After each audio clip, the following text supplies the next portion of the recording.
Hello everyone, and welcome to Anomaly Archive where we post scary stories to help you sleep. Please comment where you're listening to my videos from since I believe it would be fun for all of us to know. Also, please don't forget to like and subscribe. Let's reach 10 subscribers until the end of this month. So sit back, relax, and enjoy.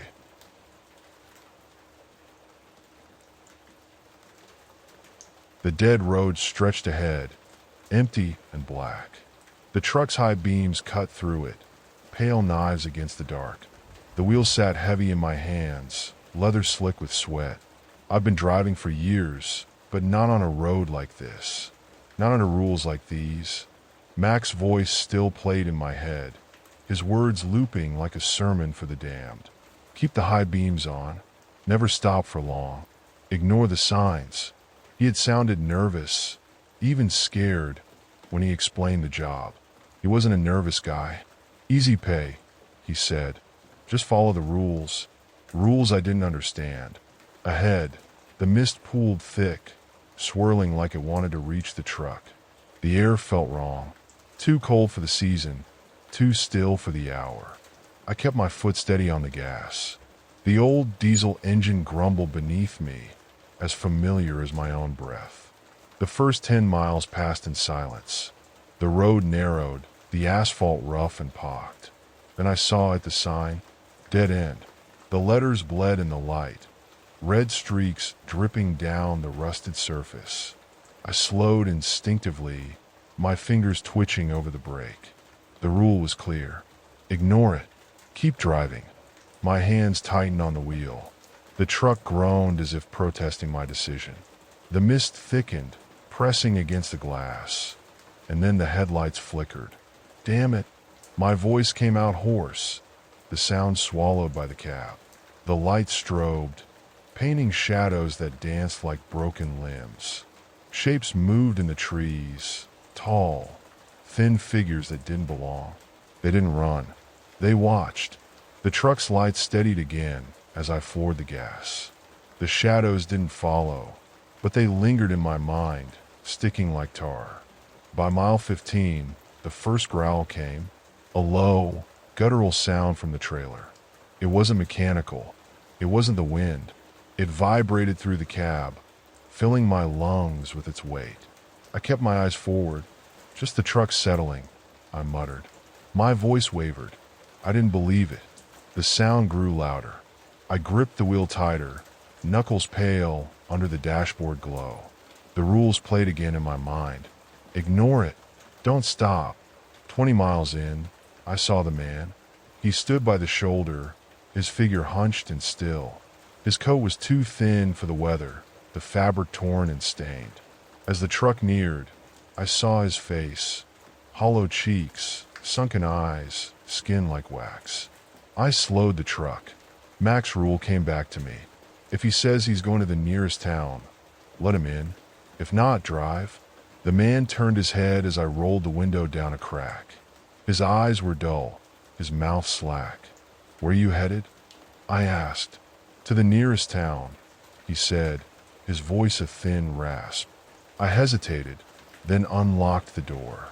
He climbed in without a word, folding himself into the passenger seat like a doll. The smell hit me, sweet and sour like spoiled meat. I gagged but didn't say anything. He didn't either. We drove in silence for an hour.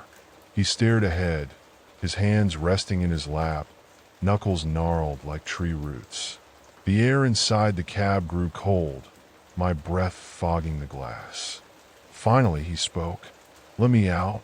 I flinched, startled by his voice after so long. The road stretched empty in all directions. No town, no lights. Just black asphalt and the pale fog swallowing the edges. Here, my voice cracked. There's nothing. Let me out, he repeated, sharper this time. I pulled to the shoulder, the truck's brakes hissing. He opened the door and stepped into the darkness. My skin crawled as I remembered the rule. Don't look at him as he walks away. I stared at the dashboard, counting the seconds. The sound of his footsteps faded into silence. When I finally glanced at the seat, it was empty. The smell lingered, clinging to the fabric. By mile 30, the growling returned, louder and angrier.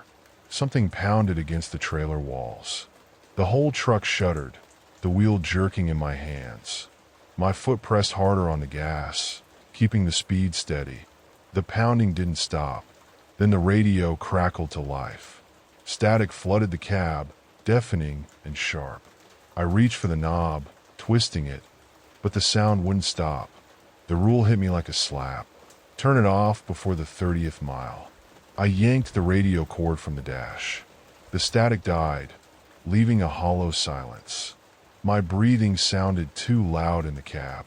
I tried to focus on the road, but the pounding in the trailer felt closer now. The truck swayed under its weight. At mile 35, the radio screamed back to life, louder than before. The static pierced my ears, then shifted. Voices emerged low, guttural whispers that didn't sound human. They overlapped, drowning each other out. My hands trembled on the wheel as the voices grew louder, more distinct.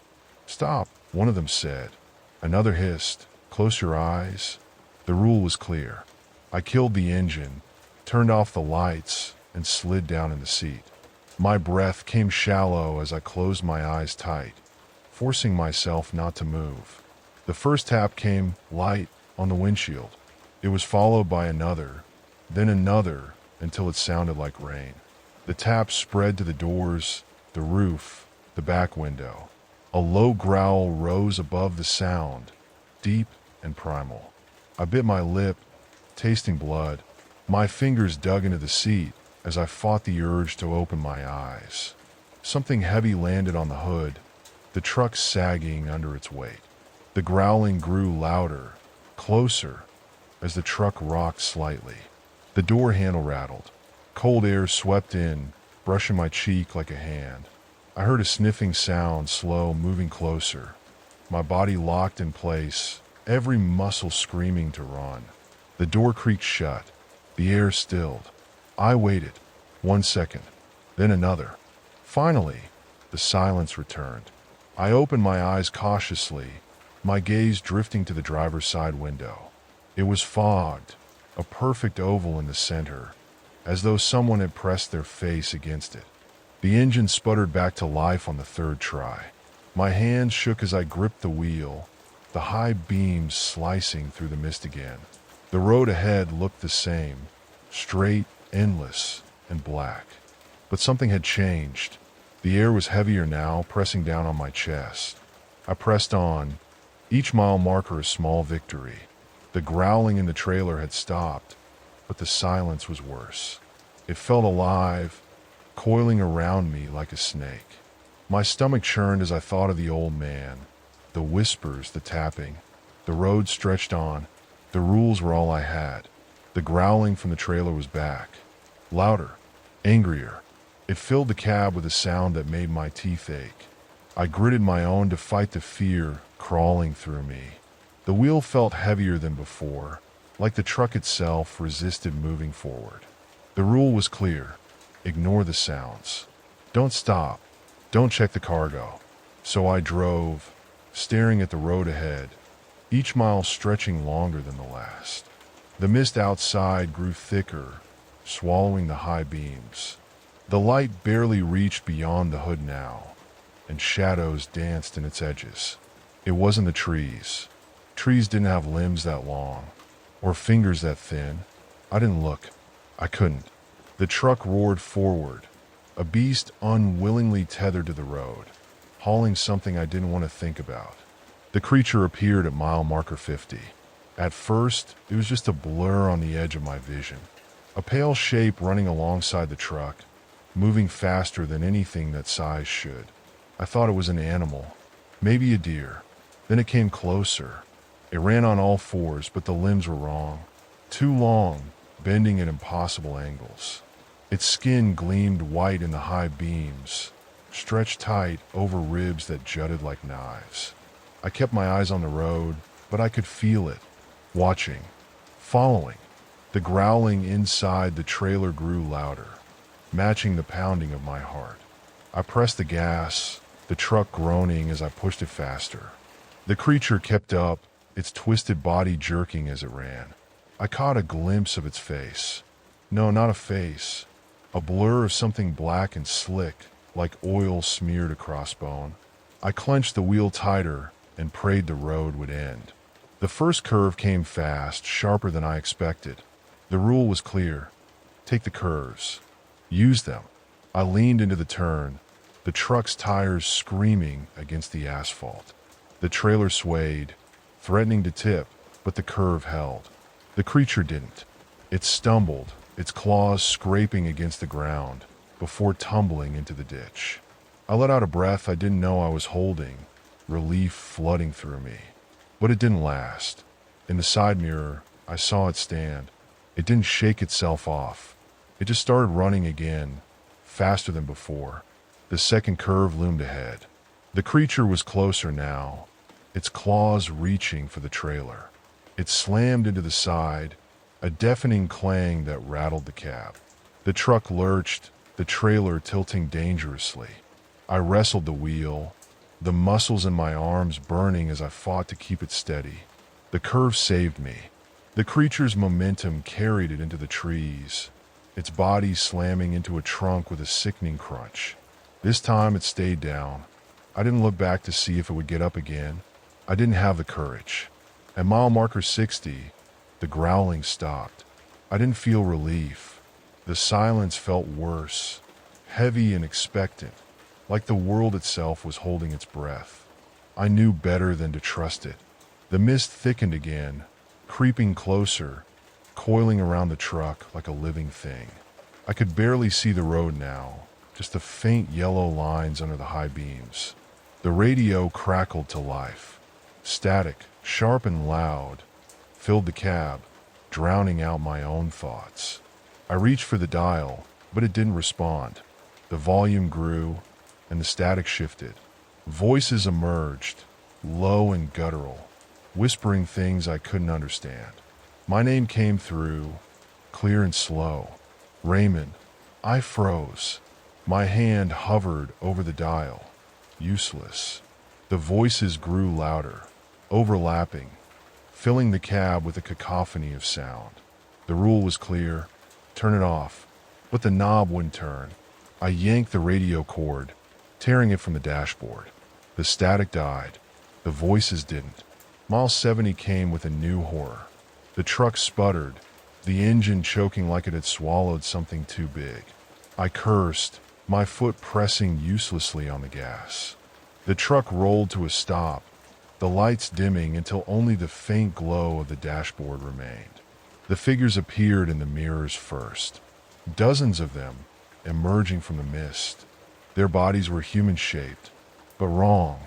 Limbs too long, heads cocked at unnatural angles. Their movements were jerky, as though they were learning how to walk. I turned the key, my hands shaking. The engine clicked, sputtered, but didn't start. The figures were running now, their bodies contorting as they closed the distance. My breath came in gasps, my heart slamming against my ribs. The cab filled with the sound of their footsteps, wet and slapping against the asphalt.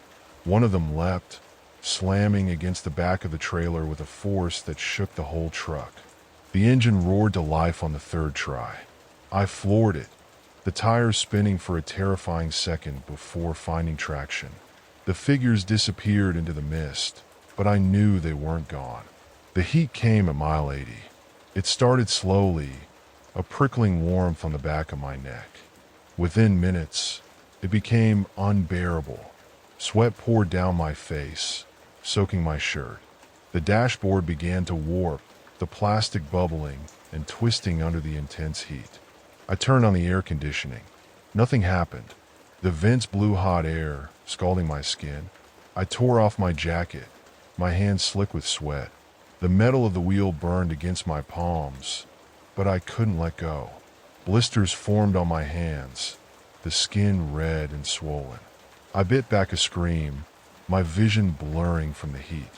The growling inside the trailer returned, but it was different now. Deeper, hungrier. The shadow appeared in the passenger seat. I didn't see it at first. I felt it. The air grew heavier, colder, like all the heat had been sucked away. I turned my head slowly, terrified of what I'd see. It wasn't a person, not entirely. Its form shimmered like smoke caught in a jar. Its face was blank, featureless except for a jagged smile carved into the darkness. It tilted its head, watching me. I couldn't look away. The truck drifted, the tires screeching as they veered toward the edge of the road. I snapped back to reality, jerking the wheel. The shadow didn't move. It didn't have to. At mile marker 85, I couldn't hold it any longer. The heat, the fear, the pounding in my head. I needed relief. I pulled the truck to the shoulder, stepping into the mist. The air outside was cold, a sharp contrast to the oven inside the cab. My breath came in gasps as I relieved myself, the headlights casting a faint circle of light around me. A scream shattered the silence. High-pitched and inhuman, it echoed from the mist, coming from every direction. A shadow darted behind the truck, then another. They moved too fast, circling like predators. I ran. My boots slapped against the asphalt, my lungs burning as I threw myself into the cab. The door slammed shut behind me just as something hit the window. The glass cracked but didn't break. I didn't look to see what it was. I gunned the engine, the truck roaring back onto the road. The road ahead blurred, my vision swimming from the heat and fear. I couldn't think, couldn't process the rules anymore. The growling from the trailer was louder now, almost deafening. The wheel jerked in my hands as the weight inside shifted violently. The mist thickened, the figures emerging again. They lined the road, their faces turned toward the truck. Their mouths moved silently, whispering words I couldn't hear. I didn't look at them. I couldn't. I had to keep driving. The rules were all I had left. The dashboard clock read 3 a.m. My phone buzzed again, that cursed name glowing on the screen. Mac Delgado. 3 rings, then silence. It vibrated once more. A message. I didn't look at it. The rules were clear. I tossed the phone onto the passenger seat and fixed my eyes on the road. The mist thickened. The high beams were useless now, the light swallowed by the gray. The growling in the trailer had stopped, but the silence pressed down harder. My shirt clung to me, soaked with sweat. My chest tightened as I gripped the wheel, white-knuckled and shaking. Then I saw it, headlights in the distance. The lights grew larger, burning bright and white against the fog. A truck. It barreled toward me, its engine roaring loud enough to shake the mirrors. The horn blared, deep and guttural, the sound crawling inside my skull. I veered to the shoulder as the truck screamed past, the cab shuddering under the force of its passing. I caught a glimpse of the driver. He wasn't human. His face was smooth, featureless. His hands jerked the wheel, movements mechanical and wrong. The truck vanished into the mist ahead, its taillights disappearing like twin red eyes closing. The roar returned. I glanced in the mirror. The truck was behind me now, its lights glaring like fire in the rear view. It shouldn't have been possible. It had passed me. I slammed the gas pedal, the engine roaring in protest. The other truck closed in, its headlights filling the cab with blinding light. The horn blared again, louder this time, like a beast snarling. The truck gained on me, its grill inches from my trailer. Shadowy figures clung to its front, their limbs writhing and clawing at the air. They moved like they were made of liquid, flowing and twisting, their bodies defying gravity. One of them leapt, its clawed hands slamming into my trailer's rear door. The metal groaned as it bent under the weight. I jerked the wheel, swerving hard. The trailer rocked violently, the tires screeching against the asphalt. The shadowy figure tumbled off, disappearing into the mist. I straightened out, my chest heaving with shallow, panicked breaths. The headlights in the mirror were gone. For now. Mile marker 90 came into view, barely visible through the fog. The truck sputtered. The engine choked, sputtered again, and died. The silence that followed was deafening. I tried the ignition, but the key turned uselessly. The truck sat motionless, its weight pressing down like a coffin lid. The mist crept closer, tendrils licking at the windows. Then I saw them, in the mirror at first, and then outside. The figures, dozens of them, emerging from the fog like shadows pulled from the night itself. Their limbs were too long, their heads cocked unnaturally to the side. Their movements were jerky, spasmodic, like broken puppets. My throat tightened as I fumbled with the key, willing the engine to start. The figures ran. They sprinted toward the truck, their bodies twisting and bending with each step. Their hands slapped against the trailer, long fingers clawing at the metal. One of them climbed onto the cab, its face pressed against the windshield. Its mouth stretched into a grin that split its face in two. The engine roared to life. I floored the gas, the truck lurching forward. The figures clung to the sides, their nails scraping against the metal like nails on a chalkboard. One by one, they fell away, disappearing into the mist. I didn't look back. The heat returned at mile marker 100. It started in the air vents, a slow wave of warmth that grew hotter with each passing second. Sweat poured down my face, my hands slick on the wheel. The dashboard bubbled and warped, the plastic melting under the intensity. My skin prickled, blisters forming on my fingers where they gripped the wheel. I turned the vents off, but the heat didn't stop. My vision swam as the world blurred, the edges of the road disappearing into the fog. I blinked hard, fighting to keep my focus. The truck shuddered beneath me, the weight of the cargo shifting violently. The shadow appeared in the passenger seat. I felt it before I saw it. The air grew colder, the oppressive heat retreating like a wounded animal. I turned my head slowly, every instinct screaming at me to stop.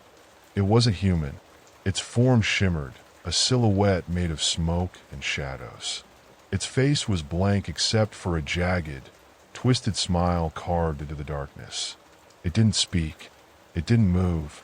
It just sat there, watching. I forced my eyes back to the road, my breathing shallow and uneven. The truck drifted, the tires skidding as I corrected the wheel. The shadow didn't react. It didn't need to. At mile marker 110, the radio came back to life. Static filled the cab, sharp and grating. The volume rose, the sound piercing my ears. I reached for the cord to yank it again, but the static shifted. Words emerged, low and guttural, overlapping in a language I couldn't understand. My name cut through the noise, spoken slowly. Raymond. I froze. The voice wasn't human. It was deep, resonant, filled with something ancient and terrible. The shadow in the passenger seat turned its head toward me, its smile widening. I didn't move. The radio screamed, the sound a high-pitched wail that rattled the glass. Then it stopped. The cab was silent again, but the shadow remained. The woman appeared at mile marker 120. She stood in the center of the road, her body illuminated by the high beams. Her hair was matted, hanging in thick ropes over her face. Her dress was torn, blood-stained, clinging to her thin frame. She raised an arm, beckoning me to stop. The rule was clear. Do not stop. Do not look at her. I pressed the gas, the truck surging forward. She didn't move. The high beams passed over her, and she vanished. My body trembled as a voice came from the back seat. Raymond. I didn't look. I couldn't. My hands tightened on the wheel, my knuckles white. The growling in the trailer started again, low and guttural, punctuated by sharp bangs. Whatever was inside was angry, desperate. At mile marker 130, the mist cleared. The facility came into view, a sprawling complex surrounded by chain-link fences and razor wire. Dim lights flickered along the perimeter, casting long shadows that twisted unnaturally. I pulled into the lot, my chest tight with dread. Two men approached the truck, their faces blank and expressionless. They didn't speak as they motioned for me to back the trailer into the loading dock. I hesitated, my hands frozen on the wheel. One of the men stepped closer, his voice low and cold. "You're done here. Go home." The growling from the trailer stopped as the men opened the doors. I caught a glimpse of what was inside. Twisted bodies, fused together in grotesque ways, their mouths open in silent screams. The sight burned itself into my mind, and I turned away. I didn't ask questions. I didn't look back. I drove away from the facility, the road ahead dark and endless. My phone buzzed again. Another message from Mac. I didn't open it. I already knew what it would say. The road stretched on, black and endless. The facility sat behind me, its fences swallowed by the mist. My hands shook on the wheel, blisters raw and burning against the leather. The air was heavy, thick with the stench of sweat and fear. The dashboard clock glared. 3:45 a.m. The phone buzzed again. Mac's name burned on the screen like a brand. I didn't touch it. I knew what it would say. I drove, the growling from the trailer echoing in my ears, even though it had stopped. The silence was worse. The mist coiled tighter around the truck. The high beams struggled against it, their reach fading with each mile. Shadows moved within, slowly. They weren't the trees. The headlights appeared first, faint at the horizon, two pinpricks of light cutting through the gray. Another truck. The horn came next, low and deep, shaking the glass. It roared toward me, faster than any truck should move. The lights burned brighter, swallowing the mist, turning night into a blinding white. I swerved, the tires screaming as the truck slid toward the shoulder. The other vehicle screamed past, its horn blaring. My breath caught as I saw the driver. A blank face, smooth and featureless, hands twitching like marionette strings on the wheel. The cab was filled with shadows, their forms writhing, clawing at the glass. The taillights vanished into the mist. My hands tightened on the wheel, the tremors in my arms making it hard to hold steady. Then the lights returned, appearing in my mirrors. The truck had turned around. The horn blared again, louder this time. I floored the gas, the engine growling as the truck surged forward. The pursuing truck gained on me, its lights burning like fire in the mirror. Shadows clung to its grille, their limbs twisting and snapping as they moved. One of them leapt, slamming onto the trailer's roof. The impact rocked the cab, and I gritted my teeth, forcing the truck to stay on course. The shadow clawed at the roof, its nails tearing through the metal with a sound that sent shivers down my spine. The air filled with a low growl, not from the trailer, but from the thing on top. I swerved hard, the tires screeching. The shadow tumbled off, disappearing into the mist. The bridge loomed ahead, narrow and ancient. The mist thinned slightly, revealing the figures lining its sides. They stood motionless, their heads tilted upward, their mouths open but silent. Their blank faces turned toward the truck as I approached. The growling from the trailer returned, louder than ever. The figures on the bridge didn't move, but their mouths began to shift, forming words I couldn't hear. The truck rattled as something heavy slammed against the trailer doors. My pulse thundered in my ears as I crossed the bridge, each second stretching into eternity. On the other side, the mist swallowed the figures. I couldn't tell if they were still watching. I didn't look back. The growling in the trailer had stopped, replaced by a low, rhythmic pounding. I kept driving, my knuckles white against the wheel. The phone buzzed again. I didn't need to look to know it was Mac. The dashboard clock read 4 a.m. The road was straight, but my vision blurred. My head throbbed with every mile. I reached for the phone, my fingers trembling as I picked it up. The message preview glared at me. Do not return home. The air inside the cab grew colder. Frost spread across the windshield, the glass cracking under the strain. My breath fogged, each exhale shallow and quick. The shadow appeared again, this time in the mirror. It sat in the back seat, its form shifting like smoke trapped in a jar. Its eyes, or where eyes should have been, burned faintly, their glow searing into the back of my skull. I didn't turn. I didn't acknowledge it. The wheel jerked in my hands, the truck swaying as the shadow moved closer. I blinked hard, fighting the fatigue pressing down on me. The shadow's grin widened, its teeth jagged and black. The woman appeared again at mile marker 140. She stood in the middle of the road, her hair matted and dripping with something thick and dark. Her arms were outstretched, her face hidden behind the curtain of hair. I pressed the gas, my foot heavy on the pedal. The rule was clear: do not stop. Do not look at her. The truck roared forward. She didn't move. The high beam swallowed her, and she vanished. My chest tightened as I glanced in the mirror. She wasn't there. The shadow in the back seat leaned closer, its breath cold against my neck. Raymond, it whispered. The facility came into view at mile marker 150. Chain-link fences stretched into the mist, topped with razor wire. Lights flickered along the perimeter, casting long shadows that didn't match the shapes of the objects they came from. My hands trembled as I pulled into the lot, the weight of the trailer pressing down like a stone in my gut. Two men approached, their movements synchronized, their faces eerily blank. They waved me toward the loading dock. I hesitated, my fingers frozen on the wheel. One of them stepped closer, his voice low and devoid of emotion. Unload and go. The growling in the trailer stopped as the men opened the doors. I caught a glimpse of what was inside.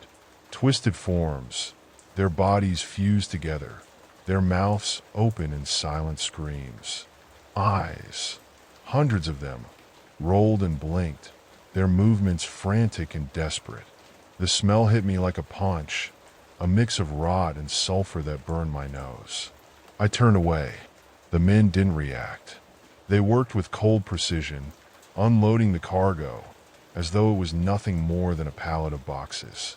My legs felt weak as I climbed back into the cab, my hands shaking. I didn't ask questions. The men didn't offer answers. The truck sat lighter now, the weight in the trailer replaced by the weight in my chest. I drove out of the facility, the road ahead dark and empty. The mist closed in behind me, swallowing the lights of the complex. The phone buzzed again. Mac's name glowed on the screen, and this time, I opened the message. The words were simple, and they burned themselves into my mind. They'll be watching. Don't speak. The road stretched on, black and endless. The mist crept closer, wrapping itself around the cab. I couldn't tell if the growling was real or just in my head. The rules had kept me alive, but they couldn't save me from what I'd seen. They couldn't save me from what came next.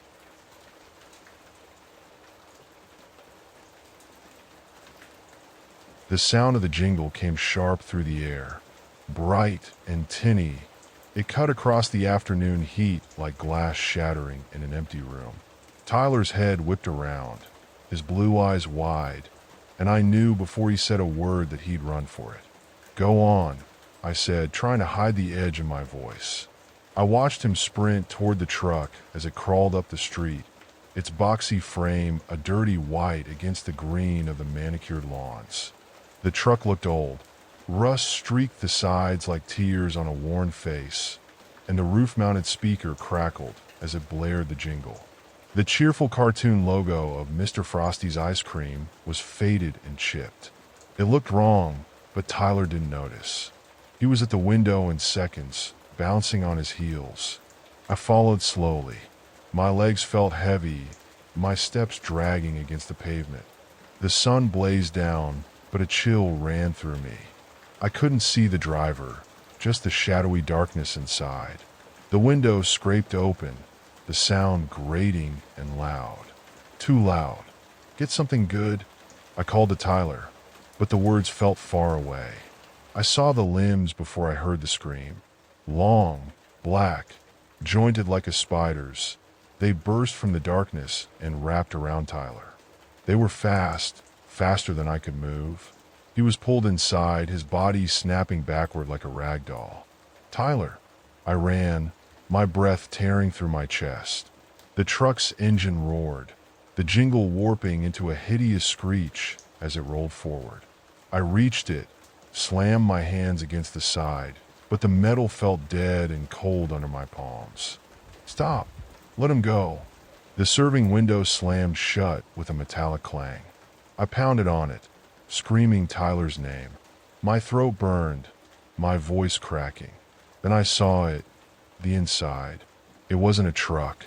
It was a nightmare. The space stretched impossibly far, a cavern of shadows and blood-streaked metal. Conveyor belts carried limp bodies, children, all of them, through a maze of machinery. Hulking figures in butchers' aprons and USGI cold-weather masks worked with clinical precision. They wielded knives the size of scythes, opening throats and carving flesh. There was no sound, no cries, no screams, just the wet slap of blood on linoleum. My knees buckled, and I clung to the truck to stay upright. My eyes locked onto one of the belts. Tyler was there, pale and still, his head lolled to the side. A massive figure leaned over him, the blade glinting as it raised high. "No!" I slammed my fist against the window, the glass shaking under my blows. "Tyler, get up!" The figure froze. Slowly it turned, the mask tilting toward me. I couldn't see its eyes, but I felt them. They burrowed into me, cold and piercing. Then the window snapped shut, and the truck roared forward. I chased it, my legs burning, my lungs screaming for air. The truck turned the corner, its boxy frame disappearing from view. The jingle echoed faintly in the distance, and then it was gone. I don't remember walking home. I don't remember dialing 911 or the flat, disbelieving tone of the dispatcher. The police came, their sirens cutting through the suburban quiet. Officer Delgado, a stocky man with tired eyes, asked the questions first. What did the driver look like? I didn't see him. What about the license plate? I didn't see that either. Delgado's partner, Hughes, scribbled in a notebook, his expression tight. He didn't look up as I spoke. "Spider legs," I said, my voice raw. It wasn't human. It pulled him inside, and there were machines. There were bodies. They were cutting. My words trailed off. Delgado's hand was on my shoulder. His grip was firm, but careful. "We'll issue an alert," he said. "We'll find him." I wanted to believe him, but his eyes said he didn't believe me. When Hannah came home with Chloe, I was still sitting on the couch, staring at the wall. Her smile faded the moment she saw me. What happened? I told her everything. The jingle, the truck, the legs, the blood, Tyler being gone. Her face crumpled, and she dropped to her knees, sobbing. Chloe stood in the doorway, clutching her pink blanket. She didn't say anything. I put my arms around Hannah, pulling her close. I wanted to tell her it would be okay, but the words stuck in my throat. That night, I sat in the living room, the phone clutched in my hand. I'd called the station 3 times already, each time hoping for news, each time getting none. Hannah and Chloe were upstairs. I could hear their muffled voices, Chloe's questions, Hannah's strained attempts to comfort her. The house was too quiet. The air felt heavy, pressing down on me. Then I heard it, a knock at the back door. Soft at first, then louder, insistent. I froze. My grip on the phone tightened, my pulse hammering in my ears. Slowly, I rose and walked to the door. My hand hovered over the knob, trembling. "Dad!" The voice was faint but clear. "It's me. It's Tyler." Let me in. I wrenched the door open. He stood there, barefoot and filthy, his clothes torn and streaked with mud. His face was pale, his eyes wide, but they didn't shine like they used to. They were dull, empty. Tyler. He nodded, stepping forward. I pulled him into my arms, but his body was stiff, unyielding. His head rested against my shoulder, but there was no warmth. I'm home, he said, his voice a whisper. Hannah's sob echoed through the house. She came running, Chloe trailing behind her. Tyler, Hannah cried, throwing her arms around him. She held him tight, rocking him back and forth. Chloe stood back, her small hand clutching my sleeve. She didn't move closer. Hannah didn't notice the way Tyler's eyes shifted, but I did. They locked onto me, and his lips curved into a small, cold smile. You let me go, he said, his voice low. Why, Dad? My blood ran cold. Why'd you let them take me? Hannah pulled back, her hands on Tyler's cheeks. What are you talking about? She asked, her voice breaking. Tyler didn't answer her. His eyes stayed on mine, his smile growing wider. It's okay though, he said. I came back, but they'll come for Chloe next. His head tilted, his grin splitting impossibly wide. They're already here. The jingle started again, faint at first, but growing louder. Hannah froze. Chloe clutched my leg, her tiny body trembling. Tyler turned toward the window, his voice low and mechanical. They always come back. I grabbed the poker from the fireplace. My grip was steady. The jingle swelled, filling the house like a dirge. And then the lights went out. The lights died, leaving the house steeped in darkness. The jingle was louder now, clawing at the walls like it had teeth. Hannah's breathing came fast, shallow gasps as she gripped Chloe. I held the poker tight, its weight a cold comfort. Tyler stood by the window, his silhouette framed by the faint glow of the truck's headlights bleeding through the blinds. They're here, Tyler said. His voice was calm, flat, like he was telling me what time it was. His head turned slowly, his glassy eyes catching mine. It's too late. Back upstairs, I whispered to Hannah. Now, she nodded, pulling Chloe along. I could feel Chloe's eyes on me, wide and wet with confusion and fear. I hated that look, hated that I couldn't take it away. Go, I said again, and they disappeared up the stairs. Tyler didn't move as I approached. His shoulders were slack, his head tilted slightly, like he was listening to something I couldn't hear. I stopped a few feet away, the poker poised to strike. Tyler, I said, whatever this is, fight it. You can come back. I know you can. His smile was small and sharp, the kind of smile that didn't belong to a child. He turned fully now, his arms hanging limp at his sides. I am back, he said, but they let me keep this part. He gestured at his chest. Because they wanted to show you. They wanted you to see. I didn't understand, but I knew I didn't have time to. The jingle swelled, rattling the windows in their frames. I glanced at the blinds. Through the slats, I could see the truck sitting in the driveway, its headlights burning holes in the night. The window scraped open, and for the briefest moment, I saw something inside. A pale, elongated figure. Eyes like coins, a grin that stretched too wide. Tyler's hand shot out. He grabbed my wrist, his grip like ice, stronger than any 8-year-old's had a right to be. His eyes bored into mine.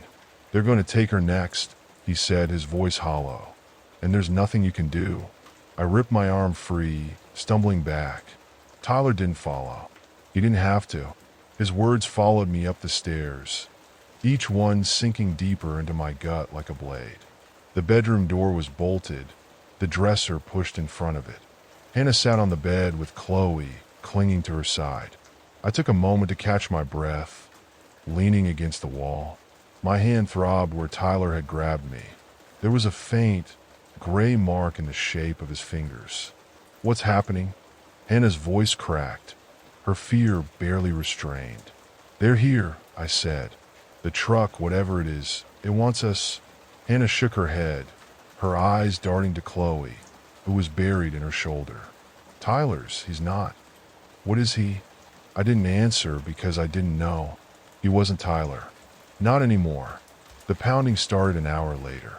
Heavy, rhythmic thuds against the front door. It didn't sound like knocking. It sounded like something large was throwing its weight against the house, testing the walls for weakness. The jingle had faded into a low, droning hum that rattled my teeth. Chloe whimpered, her face pressed into Hannah's chest. I pulled the poker closer, my grip slick with sweat. Then the sound moved. It slid around the house, scraping at the windows, tapping against the walls. Whatever it was circling us, its presence filling the air like a storm. And then the jingle returned, sharp and piercing, as if it were inside the room. The first window shattered. Glass sprayed across the room as a long, black limb shot through, writhing like a snake. It scraped against the walls, knocking over a lamp. Chloe screamed, and Hannah pulled her back, pressing her into the corner. I swung the poker, the metal colliding with the limb. It recoiled with a sickening screech, spraying black ichor that sizzled where it landed. Another limb followed, thicker and faster. I barely had time to dodge as it slammed into the dresser, splintering the wood. The pounding at the door resumed, harder now. The wood groaned, the hinges straining. The jingle swelled, a cacophony of warped notes that made my vision blur. The truck was calling to us, demanding something I couldn't name. Get to the bathroom, I yelled. Hannah grabbed Chloe, dragging her across the room. I swung the poker again, forcing the limbs back as I followed. The bathroom door slammed shut behind us, and I jammed the lock into place. The bathroom was suffocatingly small. Hannah and Chloe huddled in the bathtub, their faces pale in the dim light. I stood by the door, the poker trembling in my hand. The sound outside was deafening, scraping, pounding, the jingle weaving through it all like a thread of madness. "Daddy," Chloe whispered. Her voice was so soft, I almost didn't hear it. "Is Tyler okay?" I didn't answer because the truth was worse than anything I could have said. The pounding stopped. For a moment, there was silence. I turned toward the door, my breath catching in my throat. Then Tyler's voice came through. Soft, pleading. "Dad," he said. "It's me. It's Tyler. Let me in." Hannah's head snapped up, her eyes wide. Chloe perked up, hope flickering in her face. My grip on the poker tightened. "Don't," I said. "It's not him. It sounds like him," Hannah whispered. "What if? It's not him." My voice cracked, louder than I intended. Chloe flinched, her hands clutching Hannah's sleeve. Tyler's voice came again, low and broken. "Dad, I'm scared. Please, open the door." I wanted to. God, I wanted to, but I knew better. Then his voice changed. It deepened, warping into something guttural and sharp. "You can't hide forever," it growled. "You belong to us." The pounding resumed, harder now. The doorframe shook, cracks splintering through the wood. The walls seemed to vibrate, the air thick with pressure. I backed up, the poker raised, and then the door burst open. It wasn't Tyler. Not anymore. The creature that stepped through was decrepit. Its limbs were long and jointed, its torso twisted and hunched. Black, glistening appendages writhed from its back, dripping ichor onto the tiles. Its face was pale and stretched, its eyes sunk in pits of darkness. "Time to go," it hissed, its voice a twisted amalgamation of Tyler's and something far worse. I swung the poker, the metal colliding with its arm. The creature shrieked, but it didn't stop. One of its limbs lashed out, knocking me into the wall. Pain shot through my ribs, but I forced myself to stand. Hannah screamed as the creature lunged toward the tub, its claws reaching for Chloe. Over my dead body, I roared, throwing myself between them. The poker stabbed into its chest, black ichor spurting over my hands. The creature howled, its body convulsing, but it didn't fall. "Run!" I screamed. "Get out!" Hannah grabbed Chloe, pulling her out of the tub. They bolted past the creature, Hannah shoving it aside with all her strength. I swung again, the poker carving through one of its limbs. The creature staggered, its screeches shaking the walls. I turned and ran, following Hannah and Chloe out of the bathroom. The jingle rose to a deafening pitch as we fled down the stairs, the creature's heavy steps close behind. The front door loomed ahead, splintered but still standing. Hannah yanked it open, the cold night air rushing in. Chloe darted through first, followed by Hannah. I turned, the creature bearing down on me, its appendages snapping like whips. I slammed the door in its face. We ran into the night, the jingle chasing us through the dark. The wood swallowed us. Branches clawed at my arms, and the cold air burned my lungs. Chloe sobbed as Hannah dragged her forward, her small legs barely keeping up. The jingle echoed behind us, winding through the trees like smoke, faint but relentless. I could feel it in my chest, vibrating my ribs. The truck wasn't just following us. It was hunting. Chloe tripped, her knees hitting the dirt hard. Hannah stopped, scooping her up. Her face was streaked with tears and mud, her breath coming in sharp, panicked bursts. "We can't keep running," she said, her voice breaking. "Where do we go?" The words hung in the air, heavy and hopeless. There was no answer. The truck would find us. It always found us. The jingle swelled, growing louder, sharper. I turned, scanning the darkness for the faint glow of its headlights, for the twisted shapes that crawled in its wake. There, between the trees, shadows moved, low and jerking, too fast to be human. The figures were pale and stretched, their limbs unnaturally long. They crept on all fours, their heads twitching as if sniffing the air. One of them stopped, its hollow eyes locking onto me. I felt its gaze like a knife to the chest. "Keep moving," I said. "We don't stop." The clearing appeared suddenly, a break in the suffocating press of trees. Moonlight spilled over a shallow creek, the water glinting like glass. We stumbled toward it, slipping on the damp grass. Hannah set Chloe down, and we crouched behind a fallen log. I held the poker tight, my knuckles aching. The shadows entered the clearing. 5 of them. Their movements were wrong, like marionettes jerked along by invisible strings. They sniffed the air, their heads tilting in unison. One of them let out a low, guttural screech. The others froze, then turned, their hollow eyes fixed on our hiding spot. Chloe whimpered, her small hand clutching mine. I gripped the poker tighter. The first figure leapt. It cleared the log in a single, jerking motion, its clawed fingers reaching for Chloe. I swung hard, the poker colliding with its head. The skull cracked with a sickening pop, black ichor spraying across my face. The figure collapsed, twitching violently, but the others didn't stop. They swarmed. One lunged at Hannah, its claws tearing through her sleeve. She screamed, kicking it away. Another came for me, its limbs flailing, its jaw hanging open in a silent scream. I struck it in the chest, the poker sinking deep.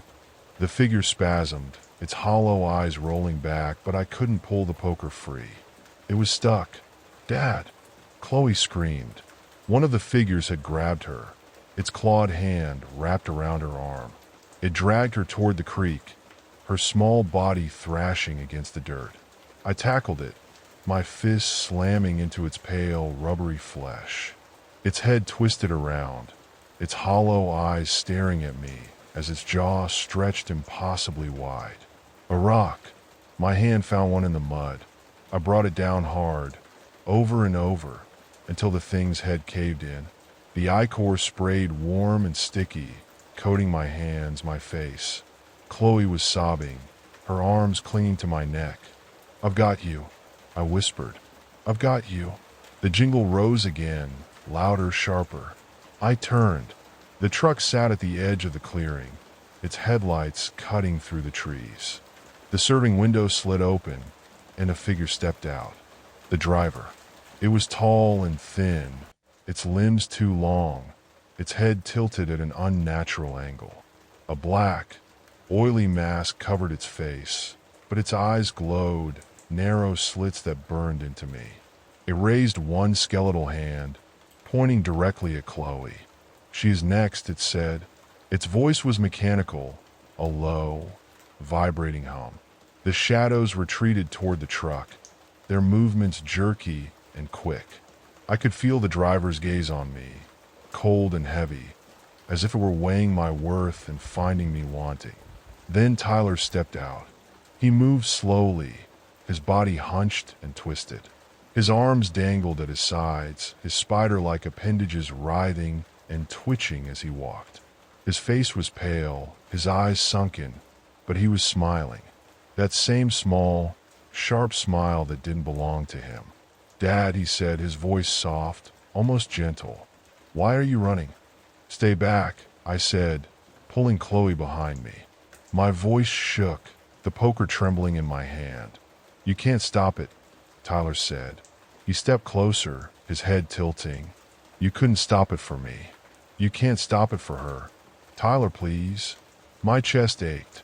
I wanted to grab him, to pull him close, but I knew better. "Fight it. You can fight it." He laughed, a hollow, joyless sound. "There's nothing left to fight." Then he lunged. The appendages struck first, slicing through the air.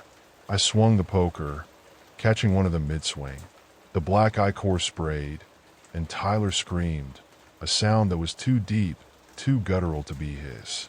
He lashed out again, his claws raking across my arm. Pain exploded, hot and sharp, but I didn't stop. "Run!" I screamed to Hannah. "Get Chloe out of here." Hannah hesitated, her eyes wide with fear. Tyler turned toward her, his appendages twitching. "Go!" I yelled again, swinging the poker in a wide arc. It collided with Tyler's chest, and he stumbled back, his smile faltering.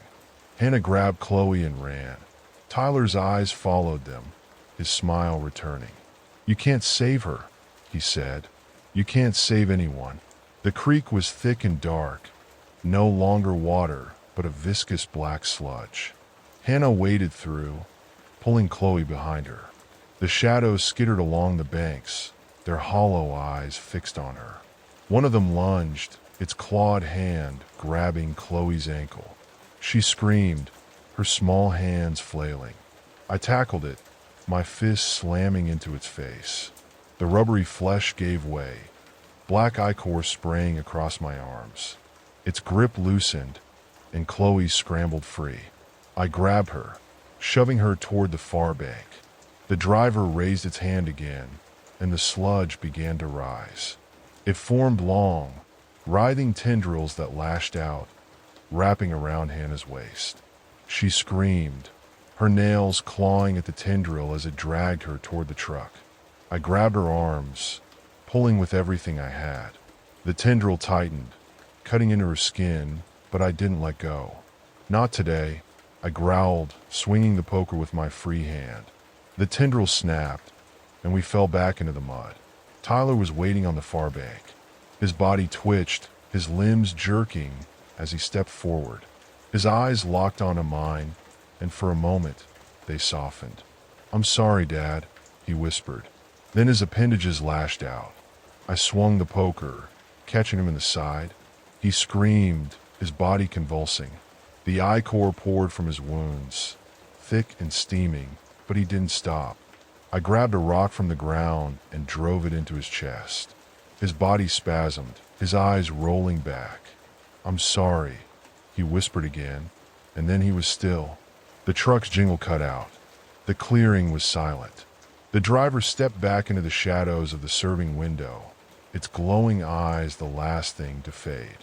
The truck rumbled to life, its headlights flickering as it began to back away.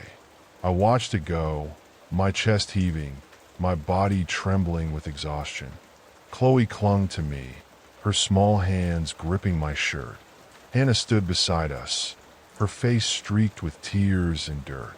The first rays of dawn broke through the trees, the light cold and distant. We didn't speak. There was nothing left to say. The morning was cold. The woods were silent except for the rustle of leaves in the wind. We huddled together on the bank of the creek, our clothes soaked, our bodies trembling. Chloe's head rested against my chest, her small arms clinging to me like I was the last solid thing in the world. Hannah sat beside us, her face pale and streaked with dirt. Her hands wouldn't stop shaking. We didn't speak. The air felt too thick, too heavy. I kept the poker in my lap, the metal slick with black ichor. My arm throbbed where Tyler's claws had raked through my skin, but I didn't care. All I could see when I closed my eyes was his face, pale and twisted, whispering his last apology. The truck was gone. The jingle had faded into the distance, leaving only the sound of my own ragged breathing. But the quiet wasn't comforting. It was the kind of quiet that came before something worse. Hannah was the first to move. She brushed a strand of hair from Chloe's face, her fingers trembling. "We need to go," she said, her voice barely above a whisper. "We can't stay here." I nodded, though my legs felt like lead. The thought of moving, of dragging ourselves back through the woods, felt impossible. But she was right. It wasn't over. I helped Chloe to her feet. She clung to my hand, her small fingers cold and stiff. Hannah leaned against me as we stumbled forward, our steps slow and uneven.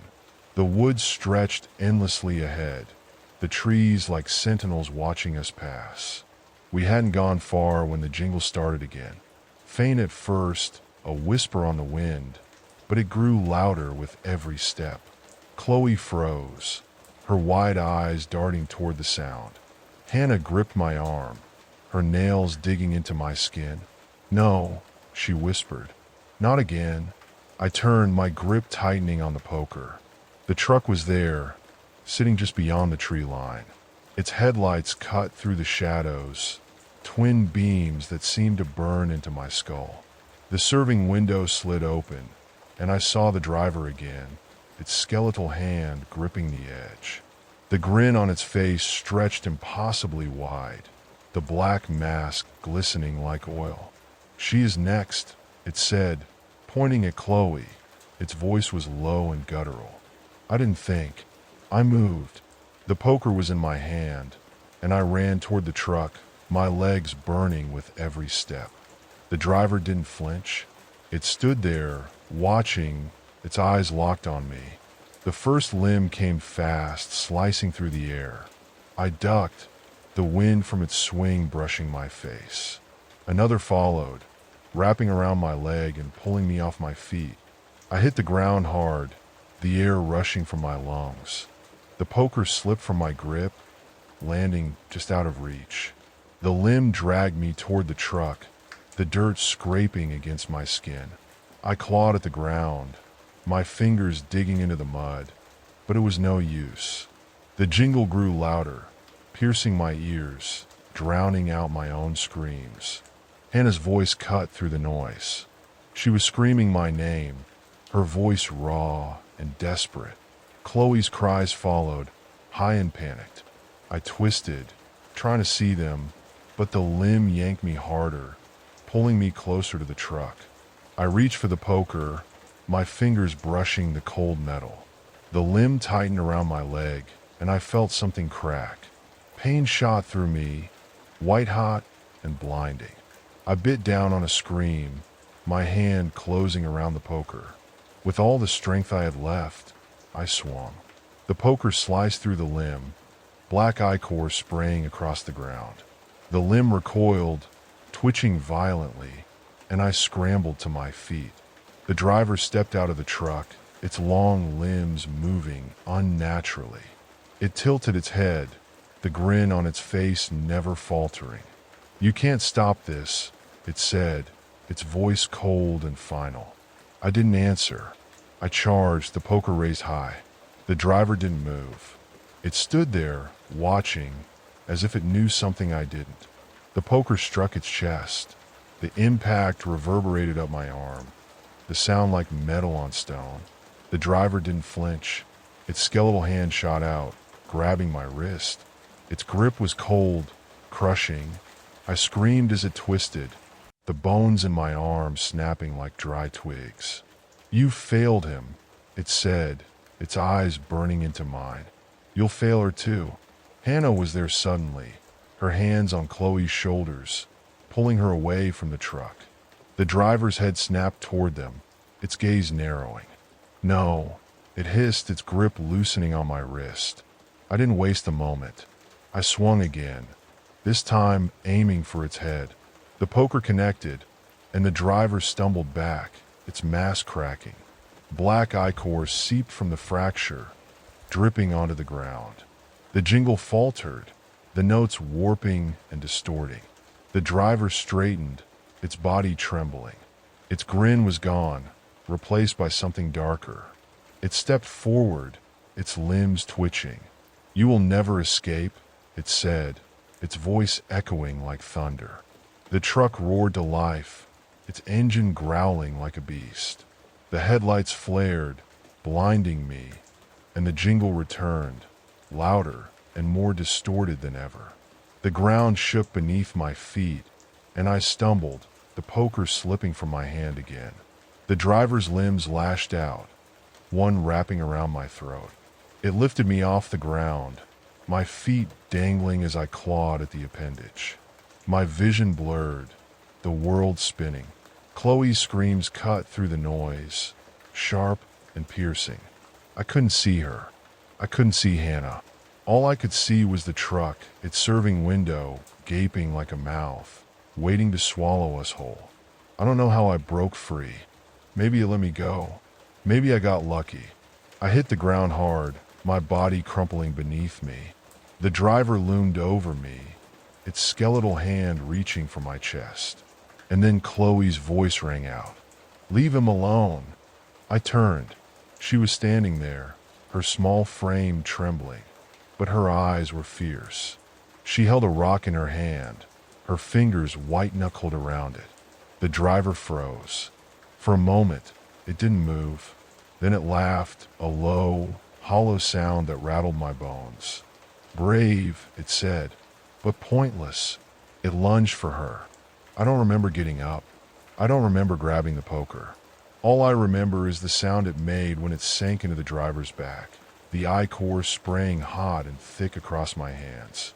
The driver screamed, its body convulsing, its limbs flailing wildly. The truck's headlights flickered, the jingle distorting into static. The driver turned, its burning eyes locking onto mine. "This isn't over," it hissed, its voice a rasp. Then it collapsed, its body crumpling into a pool of black ichor. The truck roared, its engine revving like a dying beast. The headlights dimmed, and the vehicle began to back away, its boxy frame disappearing into the woods. The jingle faded, leaving only the sound of the wind in the trees. We didn't move for a long time. Chloe clung to me, her small body trembling. Hannah knelt beside us, her hands shaking as she brushed the hair from Chloe's face. "It's gone," she whispered. "It's really gone, but I wasn't so sure."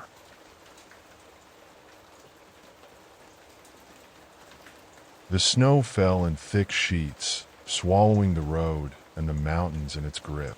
I sat in a booth at a truck stop diner off I-70, stirring lukewarm coffee, watching the storm build. The place reeked of burnt grease and desperation, the kind only the road and the cold could breed. My plate of sausages went untouched, the taste soured before it began. 2 booths over, a man sat alone, untouched decaf in front of him. He didn't eat. He didn't drink. He scanned the room like he was counting exits. His clothes weren't built for Colorado winter. Thin jacket, worn jeans, but it wasn't his wardrobe that gnawed at me. It was his eyes, pale, wide, and unblinking. He saw everything, but none of it seemed to register. It was like watching a hawk decide which mouse to kill. I was just about done with my coffee when he got up. He walked straight to my booth and sat down across from me without asking. His movements were slow and deliberate, like he didn't want to waste a second of energy. "You a trucker?" he asked. I nodded. I didn't like where this was going. "Would you allow me to ride with you?" His lips curled up in an off-putting smile, teeth just a little too white for the rest of him. I shook my head. "Not allowed. Company policy. I've been on the road for some time, but I am heading home now." He paused, tilting his head. "It has been so long since I've been home." I didn't answer. The silence stretched long enough for him to fill it.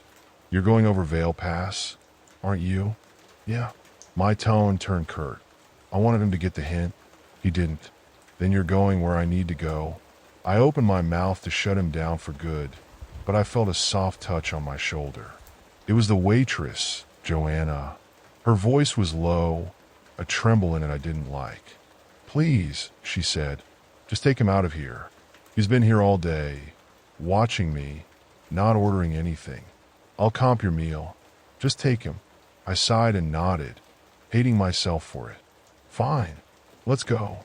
The man grinned wider, almost childlike, and followed me out. We reached the rig, the wind biting through my coat.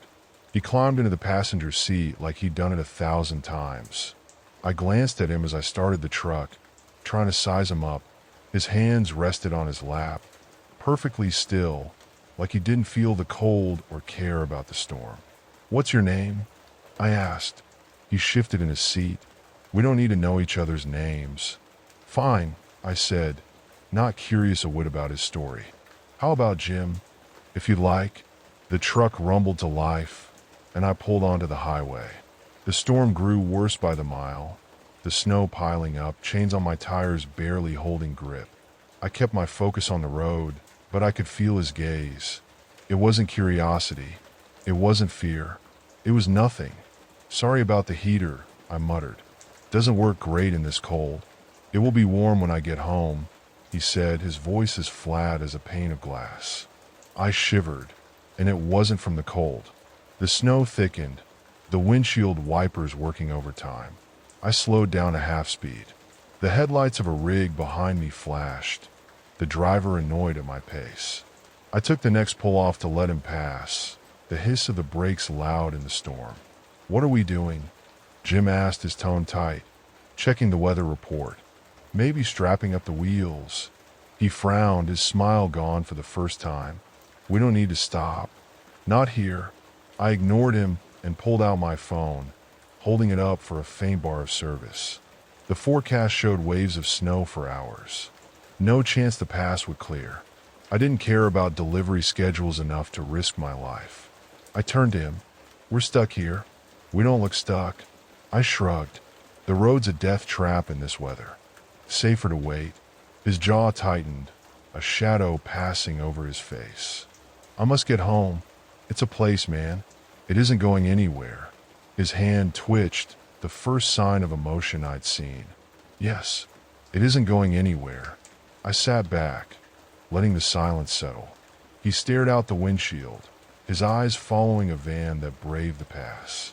The van disappeared into the white void, its taillights swallowed whole. "You wishing you'd hitched with him?" I asked. "No," he said, his voice colder than the storm. "They aren't going where I'm going." Minutes passed in tense quiet. He began humming, low and off-key, the sound grating in the stillness. I tightened my grip on the wheel, resisting the urge to tell him to stop. The tension in the cab felt like a coiled spring. "We're not moving," he said finally, his voice sharp. "No, we're not." "Then you're stopping me from getting home." I turned to him, anger bubbling up. "Listen, buddy, you're my truck, my rules, and I'm not dying for this delivery or for you. So sit tight or get out." He didn't flinch. Instead, he smiled again, but it was wrong this time. Too wide, too fake. "I don't think you understand," he said, leaning forward. "If we stop, I won't make it. And if I don't make it, neither will you." I froze. The air in the cab grew heavier, suffocating. His words weren't a threat. They were a promise. My hand crept toward the glove box where my magnum rested. His gaze followed, and for the first time, his smile faltered. "Enough," I said, voice cracking. "Get out. Now." His smile faded completely, replaced by something worse. Sadness. He opened the door without a word, the wind and snow swallowing him as he stepped out. He turned back once, dropping something onto the dash, a piece of jerky he'd been holding. Then he disappeared into the storm. I waited 10 minutes before stepping out to look. I grabbed the flashlight and scanned the snow. No tracks, no sign of him. "Jim," I called into the void, but the storm ate my words. Relief mixed with dread as I climbed back into the cab and locked the doors. The Magnum stayed in my lap all night, my grip tight around it as I stared into the snow, waiting for shadows to move. Morning came, pale and weak. I started the truck and drove.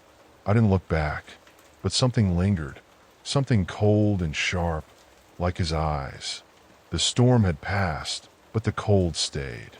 I drove west, snow flurries lingering on the road, the mountain shadows stretching long over the pavement. The radio crackled faintly, the voice of some announcer cutting through static like a distant ghost. Then it came clearer, the tone serious. "Authorities have issued a warning for motorists traveling west on I-70 through Colorado," the announcer said.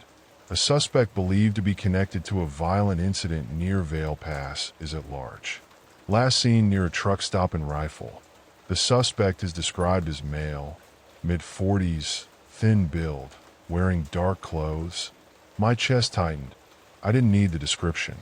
I knew who they meant. I gripped the wheel, my hands stiff from more than the cold. I told myself to stay calm. He was gone, out in the snow. No way he was ahead of me. That made sense. It made sense, but my gut said something else. The words stuck with me. "You'll regret this." The miles passed heavy and slow.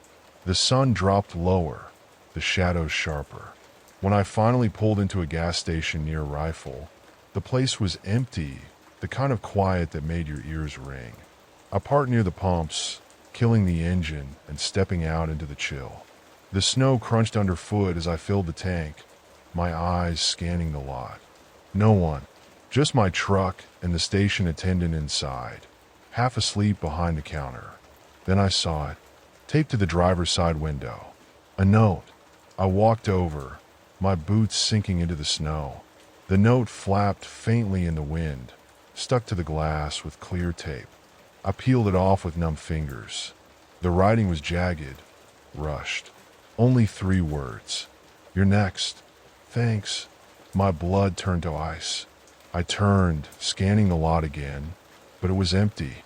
No footsteps in the snow, except my own. No cars. Nothing. The gas station's lights buzzed faintly, the sound grating. I climbed back into the cab, locking the door behind me. My hand found the Magnum in the glove box. I set it on the seat next to me, the weight of it somehow comforting. The note crumpled in my fist as I started the engine. I couldn't stay here. I couldn't stop. The road stretched ahead, the snow still thick but manageable. I tried to focus on the drive, to keep my mind on the task, but I couldn't stop glancing at the mirrors. The dark pressed in from all sides, the shadows from the mountains almost swallowing the highway. Then I saw them. Headlights. Far back, barely a pinprick at first. They grew closer, steady and unrelenting.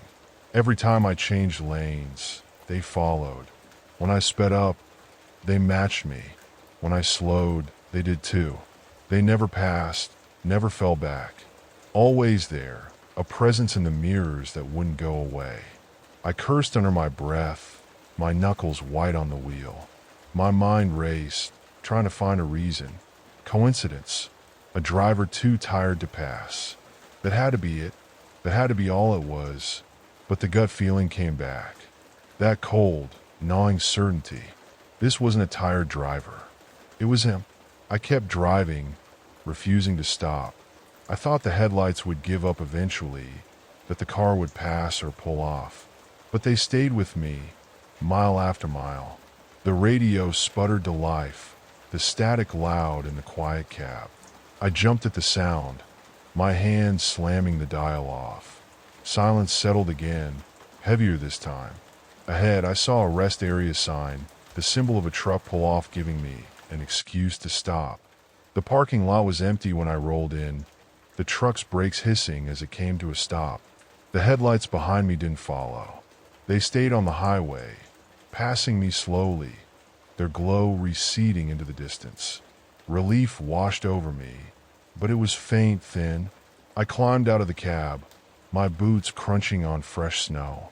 I grabbed the Magnum from the seat, keeping it tucked into my coat as I walked around the truck. The air felt wrong. The silence was too deep. I made my way to the trailer, the flashlight beam cutting through the dark. The smell hit me first. Metallic, thick, unmistakable. Blood. I swung the doors open, and the flashlight caught the source. A pile of blankets sat in the corner, soaked through with dark stains. The beam trembled in my grip as I climbed into the trailer, my boots sticking to the floor. Blood pooled beneath the blankets, frozen at the edges. I leaned in closer, dreading what I'd find. The blanket shifted slightly as I nudged it with the flashlight. Hair spilled out, matted, dark, tangled. A piece of bone jutted from the fabric, its edges sharp and pale. My stomach churned, and I stumbled back, the flashlight falling from my grip. It clattered to the floor, the light spinning wildly, throwing shadows across the walls. I backed out of the trailer, slamming the doors shut and locking them tight. My breathing came fast, clouding the air in front of me. The blood, the hair, the bone, none of it was there before. It couldn't have been. I'd have seen it. I'd have smelled it. Someone put it there. No, you put it there. The Magnum felt heavy in my hand as I climbed back into the cab. My fingers trembled as I gripped the wheel, the flashlight rolling on the floor. I didn't bother with the radio. I didn't need static to make the silence worse. The headlights were gone. That much I knew. But the feeling stayed. That prickling at the back of my neck. That crawling certainty. He wasn't done. My phone buzzed on the dash. The sound made me jump, my hand fumbling as I picked it up. A message flashed on the screen. No number. No name. Don't stop again. I stared at it, my pulse hammering. The message was short, simple, impossible. My number wasn't public. I didn't share it. Not with other drivers. Not with dispatch. Not with anyone. The phone slipped from my hands, landing on the seat. I started the engine, my heart racing as I pulled back onto the highway. The shadows closed in again, the road stretching endlessly ahead. The storm was gone, but the feeling stayed. Something was coming. I could feel it. The sun rose weakly, the light cold and distant, but the fear never left. I gripped the wheel, driving west toward Green River, Utah. The truck felt heavier than before, the air inside thicker, every sound amplified. The radio stayed off. The static wasn't helping anymore. My mind filled the silence with worse things. I pulled into a rest stop as exhaustion clawed at me. The parking lot was deserted, snow piled high on the shoulders. The few vehicles parked there looked abandoned, their windows frosted over. I stepped out, the cold biting through my jacket. My boots crunched on fresh snow, and the Magnum stayed tucked inside my coat, close to my ribs. I couldn't leave it behind. Not anymore. The trailer doors loomed ahead. I knew what was inside, but the thought of it ate at me. I had to check again. I couldn't leave it alone. The locks were cold under my hands as I unlatched them, the sound sharp in the quiet. The doors creaked open, and the stench hit like a wave. Blood, metal, rot. The blankets were still there, shoved into the corner like before. But the pool beneath them had grown, spreading across the trailer floor in dark streaks. I climbed inside, each step sticky, the soles of my boots pulling at the surface. I knelt, gripping the edge of the blankets. They felt damp, heavy with something too thick to be water. I peeled them back slowly, my stomach twisting. The first layer revealed hair, long, matted, and tangled with dry blood. The second layer gave up something worse. A hand. It wasn't whole. The skin was pale, the nails jagged and broken. Bone jutted out from where the wrist ended, sharp and splintered. The fingers curled slightly, as if frozen mid-clench. My breath caught, my chest tightening as I dropped the blanket and stumbled back. The flashlight beam swung wildly, catching other shapes beneath the fabric. More bones, a partial jawbone, teeth yellowed and chipped. Something else, unrecognizable, wet and glistening in the faint light. I staggered out of the trailer, slamming the doors shut and locking them with trembling hands. The Magnum felt too light, too useless, as I scanned the empty lot. The air felt too still, too quiet. I climbed back into the cab, locking the door behind me. My hands shook as I gripped the wheel, my knuckles white. The phone buzzed on the dash, making me jump. I grabbed it, the screen lighting up with a new message. "You're running out of time?" No name, no number, just the words. My fingers fumbled to delete it, but the feeling stayed. I wasn't alone. Not here. Not anywhere. I started the engine, the rumble of weak comfort. The truck rolled out of the lot, the snow crunching beneath the tires. I didn't look back. I couldn't. The road stretched ahead, empty and endless, the mountains closing in on either side. The light faded as clouds rolled in, the shadows growing longer. It was hours before I saw another car, a sedan, sitting on the shoulder with its hazard lights blinking faintly. The driver stood next to it, motionless, his figure silhouetted against the pale snow. As I drew closer, the headlights caught his face. It was him, Graham Lark. He didn't wave. He didn't try to flag me down. He just stood there, watching as I passed. His face was calm, almost serene, but his eyes burned cold and sharp. I gripped the wheel tighter, my foot pressing harder on the gas. The truck roared past, and when I glanced in the mirror, the sedan was gone. The road behind me was empty. The CB radio crackled to life, the static sharp in the quiet cab. I reached for the dial, but before I could turn it off, a voice cut through. "Clay." It wasn't loud. It wasn't clear, but it was unmistakable. Graham's voice, low and mocking. The sound of it sent a shiver down my spine. "You should have kept driving," he said. The static swallowed his words, but I heard them. I felt them. I yanked the cord from the dashboard, silencing it for good, but the silence that followed was worse. The air felt heavier, like the cab was closing in on me. I reached another rest area, the lot empty except for a single van parked near the entrance. The snow was untouched, the world muffled by the storm. I parked near the far edge, killing the engine. I climbed out, the cold biting into my skin. The trailer waited, looming behind me like a silent threat. I couldn't leave it alone. I had to see. The locks were stiff, the cold metal biting into my fingers as I unlatched them. The doors creaked open, and the stench hit again, stronger this time. The blankets were still there, but something had changed. The blood streaks on the floor weren't frozen anymore. They were fresh, glistening in the flashlight's beam. My hands shook as I stepped closer, my boots sticking to the floor. The pile shifted.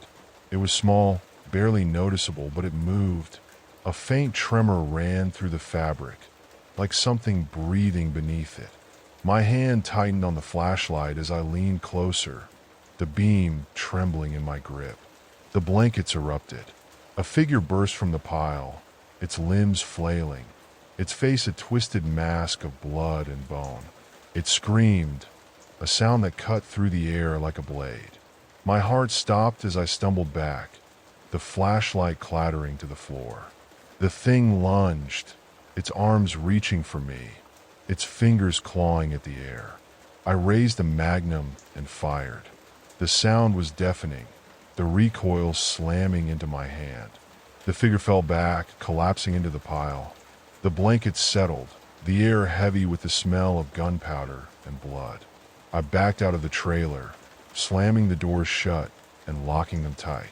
I climbed into the cab, my hands trembling as I started the engine. The truck roared to life, the headlights cutting through the storm. I didn't stop. I didn't look back. The road stretched ahead, endless and empty, but the feeling stayed. The cold, the weight, the eyes watching from the dark. He wasn't gone. He wasn't done. I knew that now. He never would be. The flashing lights came first.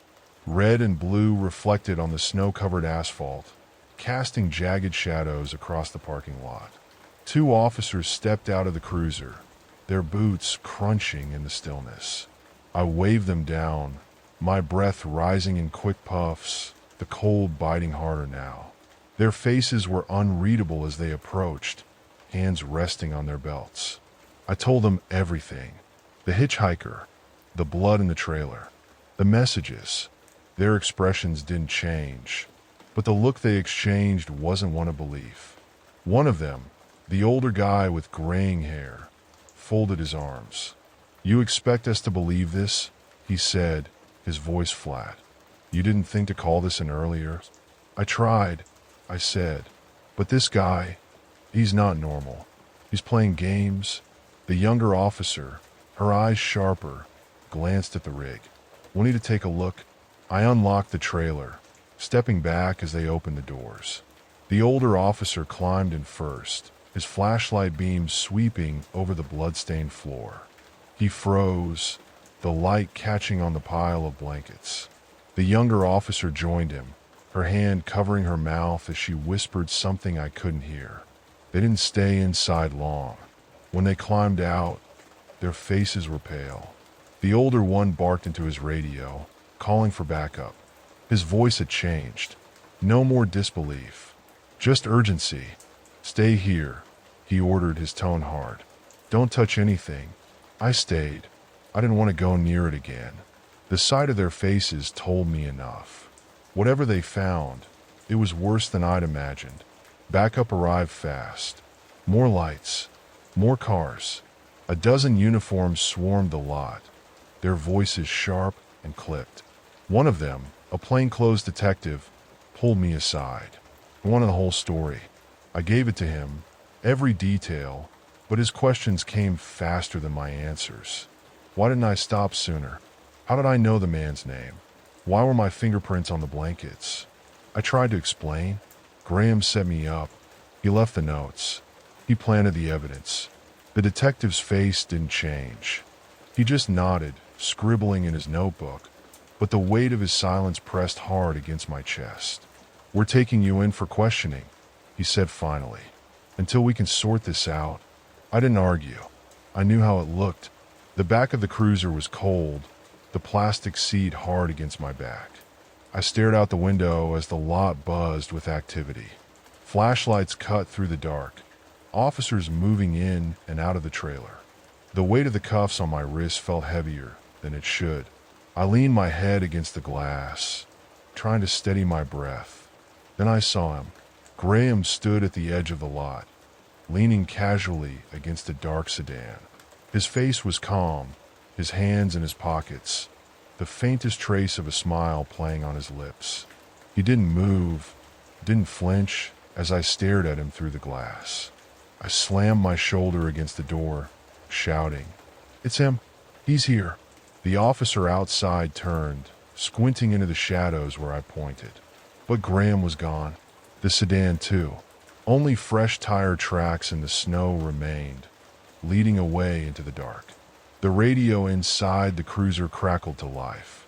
A dispatcher's voice came through, sharp and clear. "Suspect Graham Lark spotted near Interstate 70. Armed and dangerous. All units respond." The officers outside froze, their heads snapping toward the cruiser. The older one yanked open the door, his face grim. "Stay put," he growled before slamming it shut again. He and the others piled into their vehicles, engines roaring to life as the lot emptied in a blur of flashing lights. I sat alone in the dark, the quiet pressing in from all sides. The cruiser's interior felt too small, the cold seeping in through the seams. Graham was still out there, somewhere. Minutes passed like hours. I leaned forward, peering through the windshield. That's when I noticed it, a faint trail of red, barely visible against the snow. Blood. It led from the trailer to the cruiser, stopping just outside the back door. A sound broke the silence. A faint tap, then another. The rear passenger window shattered, glass spraying across my lap. I flinched, twisting away as a hand shot through the opening. Fingers clawed at my coat, nails broken and caked with blood. Graham's face appeared, grinning through the shattered glass. "You should have kept driving," he said, his voice low and calm. I kicked out, my boot connecting with his wrist. His grip loosened, and I scrambled to the other side of the seat. He didn't flinch, didn't even seem fazed. Instead, he reached through the window, unlocking the door from the inside. I threw myself against the opposite door, fumbling with the handle. It clicked open, and I tumbled out onto the snow, the cold biting through my clothes. I rolled to my feet, the Magnum still tucked in my coat, and turned to face him. But he was already gone. The cruiser stood empty, the snow around it undisturbed except for my own tracks. I ran. The truck stop loomed ahead, its fluorescent lights flickering faintly. I shoved through the door, the bell above it ringing hollow in the empty space. The rows of shelves cast long shadows, the air inside stale and cold. I grabbed a fire extinguisher from the wall, my hands shaking as I held it tight. My eyes scanned the aisles, the corners, the windows. Every shadow looked like him. Every sound felt too loud. The door creaked open behind me. I turned, the extinguisher raised. Graham stepped inside, his face calm, his eyes sharp. Blood streaked his hands, dripping onto the floor as he walked toward me. "You should have kept driving," he said again, his voice steady. He lunged, and I swung. The extinguisher connected with his ribs, the sound of bone cracking echoing through the store. He staggered but didn't fall. His grin widened, blood staining his teeth as he came at me again. We crashed into a rack of snacks, bags spilling onto the floor. I swung again, catching him in the shoulder. He grabbed the extinguisher, yanking it from my hands. His strength was unreal, his grip like iron. He threw it aside, the sound of metal clattering against tile ringing out. I backed away, reaching for the Magnum in my coat. My fingers found the grip, and I pulled it free, leveling it at his chest. "Stop," I said, my voice shaking. He didn't. The shot was deafening. The recoil slammed into my hand, but I didn't let go. Graham stumbled, a dark stain spreading across his shirt. He fell to his knees, his grin finally faltering. For a moment he stayed there, his head tilted as he looked at me. Then he laughed. It was low at first, barely a whisper, but it grew. The sound echoed through the empty store, chilling and hollow. He fell forward, his laughter fading as his body stilled. The silence that followed was worse than the noise. I stood there, the Magnum trembling in my hand. My breath came in ragged gasps as I stared at him. The blood pooled beneath him, dark and spreading. But he wasn't done. Not really. The door opened again, the bell ringing faintly. Flashlights cut through the shadows as officers poured in. Their voices were muffled, distant, as they surrounded me. The Magnum fell from my hand, clattering to the floor. They didn't believe me. Not fully. They never would. But Graham wasn't their problem anymore. He wasn't anyone's problem. Not until he was again.